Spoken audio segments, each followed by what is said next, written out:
Hello friends, I am Hare Krishna, your friendly real estate advisor. तो आज मैं बात करूंगा एमआरजी के सेक्टर 106 के डीडीजेवाई फ्लोर्स के बारे में, जहां की एमआरजी 3 BHK के फ्लोर्स ला रहा है। हाँ, वहां 2 BHK नहीं है। तो अगर आप मेरे चैनल पर नए हैं तो प्लीज़ ये चैनल सब्सक्राइब कर लें। मैं ऐसे ही रियल एस्टेट प्रोजेक्ट्स के अनबायस्ड रिव्यूज़ और एजुकेटिव वीडियोस लाता रहता हूँ। तो coming back on to the our topic, MRG 106 the Crown. तो अगर रेट देखें तो builder is asking for 13,000 per square feet. It's too costly for a builder like MRG. Although जो लोकेशन है वो बेहतरीन है, I accept that दिल्ली के करीब हो सकती है, yes, जो कि है ऑब्वियसली, बट इसका मतलब ये नहीं है कि आप इतना कॉस्टली लॉन्च दें। 1,000 का डिस्काउंट दे रहे हैं जो EOIs देंगे उनको। Why they are so confident कि इतने हायर रेट पर उनका सारा यूनिट निकल जाएगा।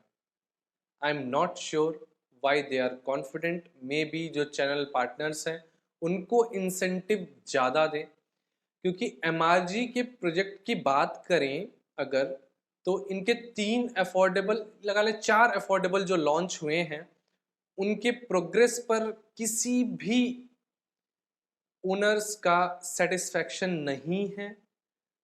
अगर इन्हें प्रोजेक्ट लाना ही था तो 3 प्रोजेक्ट इनके ऐसे हैं अफोर्डेबल हाउसिंग में, सेक्टर 89 में, और ये बालकनी और हमारा अल्टीमस और मेरिडियन नियरिंग पोजीशन है।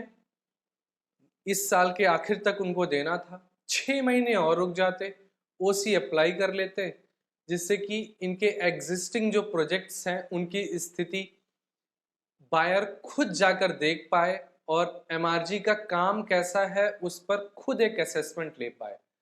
बट इन्होंने इंतज़ार नहीं किया, तो मुझे टाइमिंग पर एक शक हो रहा है।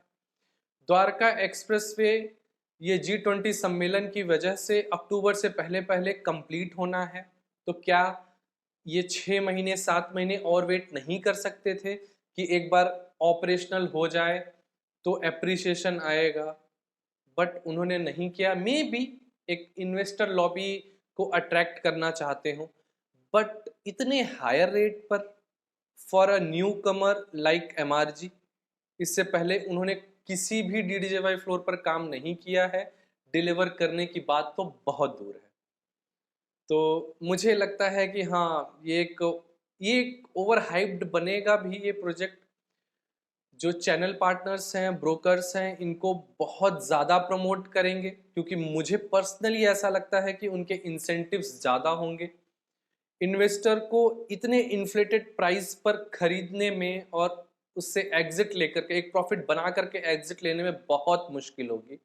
मुझे नहीं लगता कि हाँ, एक एक अच्छा एक इन्वेस्टमेंट पे रिटर्न ठीक ठाक सा मिल जाए किसी इन्वेस्टर को। 2 BHK की भी कुछ यूनिट्स हो सकती थी, बट नहीं हुई। टिपिकल डीडीजेवाई के फ्लोर्स हैं, कुछ भी आउटस्टैंडिंग नहीं है। 3 BHK के फ्लोर्स हैं तो कंपेरेटिवली थोड़ा लग्जरियस फील करा सकता है, but I don't think so. जो एग्जिस्टिंग अभी सिग्नेचर ग्लोबल जैसे लॉन्च करता है तो उसमें भी 2 BHK की यूनिट्स 20 से 30% होती हैं, इतना फर्क नहीं पड़ता। कॉमर्शियल वहाँ पर है, बट आई डोंट थिंक कि it is worth investing there. Parking commercial की ठीक ठाक सी दे रखी है, इलेक्ट्रिक कार चार्जिंग पॉइंट, फलाना ढिमकाना, बहुत सारी एमिनिटीज़ हैं जो जनरली एक टिपिकल डीडीजेवाई फ्लोर्स में देखते हैं हम। तो ये था एक रिव्यू।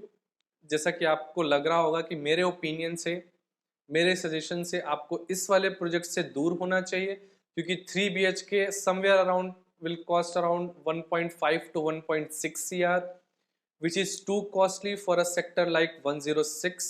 सेक्टर 102 के रीसेल की अगर बात करें, वहाँ पर सबसे अच्छा प्रोजेक्ट अंडर कंस्ट्रक्शन में देख लेते हैं, शाहपुर जी है, तो वहाँ पर रेट 10 से 11,000 के आसपास का है, और आप अभी लॉन्च कर रहे हैं और 12 और 13 पर लॉन्च कर रहे हैं।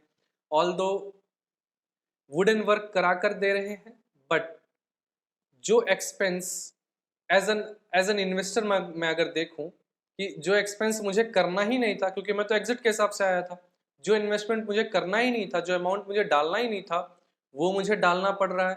तो उस पैसे की अपॉर्चुनिटी कॉस्ट, या अगर मैंने लोन लेकर के इन्वेस्ट किया है तो उसका इंटरेस्ट मुझ पर भारी पड़ने वाला है। सेकंड, अगर मैं एंड यूजर हूं तो अगेन मैं 3 साल बाद वो वाला काम करता, अपने हिसाब से काम करता। मुझे कितना कहाँ पैसा लगाना है मैं अब खुद चॉइस करता अपनी, कौन सा कलर लगाना है, कौन से वुडन वर्क कराने हैं, नहीं कराने हैं, या धीरे धीरे कराने हैं, it is up to my choice.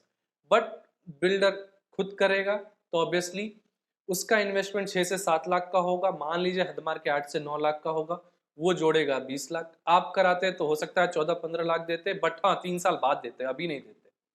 तो उसका अपॉर्चुनिटी कॉस्ट या लोन पर इंटरेस्ट देना बेवकूफ़ी ही कहूँगा मैं। एक नए बिल्डर पर इतनी ज़्यादा इन्फ्लेटेड प्राइस पर इन्वेस्ट करने को भी मैं रिकमेंड नहीं करूँगा।